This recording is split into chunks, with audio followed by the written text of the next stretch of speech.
क्या कभी सोने की चमक ने आपके मन को ललचाया है? क्या हम सब यह मानते हैं कि एक दिन धन, दौलत और ऐशो आराम हमारे जीवन को बदल देंगे? आज की कहानी में हम बात करेंगे गौतम बुद्ध की, जिन्होंने उस समय के सबसे मूल्यवान उपहार को ठुकरा दिया। क्यों? क्या बुद्ध के लिए सोने का कोई मोल नहीं था, या फिर उनके मन में कुछ और मूल्यवान था? तो दोस्तों, बने रहिए हमारे साथ, क्योंकि आज हम जानेंगे एक ऐसा रहस्य जो हमारे जीवन को भी बदल सकता है। और अगर आप हमारे चैनल पर नए हैं, तो बी डिसिप्लिन को सब्सक्राइब करना ना भूलें। ऐसी ही प्रेरणादायक कहानियां आपके जीवन को सकारात्मक दिशा देने के लिए आती रहेंगी। यह कहानी उस समय की है जब बुद्ध अपने ज्ञान का प्रकाश फैलाते हुए एक नगर में पहुंचे थे। लोग दूर दूर से उनके सत्संग और उपदेशों में शामिल होने आते थे। इस नगर में एक बहुत ही धनी व्यापारी था, जो अपनी संपत्ति और ऐश्वर्य के लिए प्रसिद्ध था। उसके पास सोने के बर्तन, रत्न और अनगिनत दौलत थी। अब सवाल उठता है, इस व्यापारी को क्या कमी थी? उसने सुना कि बुद्ध के उपदेश सुनने से मन की शांति मिलती है, लेकिन उसने सोचा, शांति? क्या वह भी किसी वस्तु की तरह खरीदी जा सकती है? यहां तक सब कुछ सामान्य लगता है। व्यापारी ने ठान लिया कि वह बुद्ध को अपने सबसे मूल्यवान उपहार, एक सुंदर सोने का कटोरा, भेंट करेगा। और यहां से शुरू होती है इस कहानी की असली यात्रा। व्यापारी सोने का चमकता कटोरा लेकर बुद्ध के पास पहुंचा। वह अपनी संपत्ति और अहंकार से भरा हुआ था। उसे पूरा विश्वास था कि बुद्ध इस सोने के कटोरे को देखकर प्रभावित होंगे। उसने बुद्ध के सामने कटोरा रखते हुए कहा, महात्मन, मैं आपको यह सोने का कटोरा भेंट करता हूं। इसे स्वीकार कर लें और मेरी भक्ति को स्वीकार करें। बुद्ध ने कटोरे की ओर देखा, हल्की मुस्कान के साथ। उन्होंने व्यापारी की भेंट को नम्रता से ठुकरा दिया। और यहां हमें एक आश्चर्यजनक मोड़ मिलता है। क्या बुद्ध ने सोना देखकर लालच से मुंह मोड़ लिया, या इसके पीछे कोई और वजह थी? यहीं पर एक सवाल मन में आता है, आखिर ऐसा क्या था कि बुद्ध ने इस उपहार को लेने से इनकार कर दिया?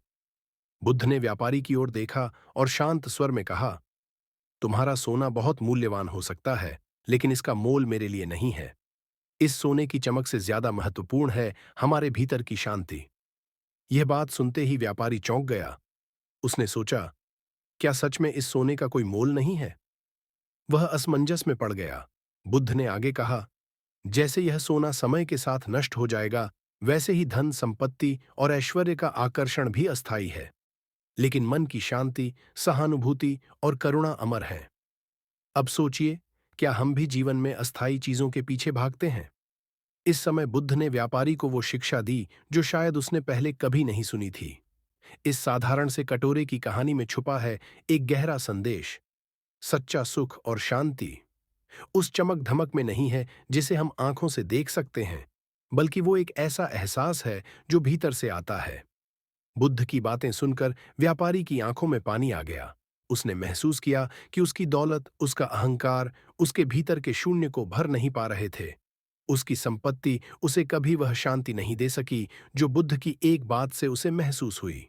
उसने अपने जीवन में पहली बार अपने भीतर की सच्चाई को देखा। अब सवाल उठता है, क्या यह संभव है कि हम सब भी अपनी जिंदगी में इसी सत्य को महसूस कर सकें? क्या हम भी अपने भीतर की शांति और संतोष को महसूस कर सकें? यहाँ एक मजेदार सवाल भी है। अगर हमारे पास सारी दौलत हो परंतु मन में शांति न हो, तो क्या वो दौलत किसी काम की है? तो दोस्तों, इस कहानी से हमें क्या शिक्षा मिलती है? यह कि सच्चा सुख और संपत्ति हमारे बाहर की चीजों में नहीं, बल्कि हमारे अंदर की शांति में है। अगर हम अपनी सोच को बदलें और असली सुख की ओर बढ़ें, तो हमारा जीवन भी खुशियों से भर जाएगा।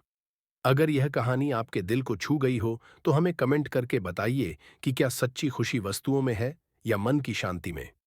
और हाँ, हमारे चैनल ईबी डिसिप्लिन बैंड को सब्सक्राइब करना ना भूलें, ताकि ऐसी और प्रेरणादायक कहानियां आप तक पहुंचती रहें।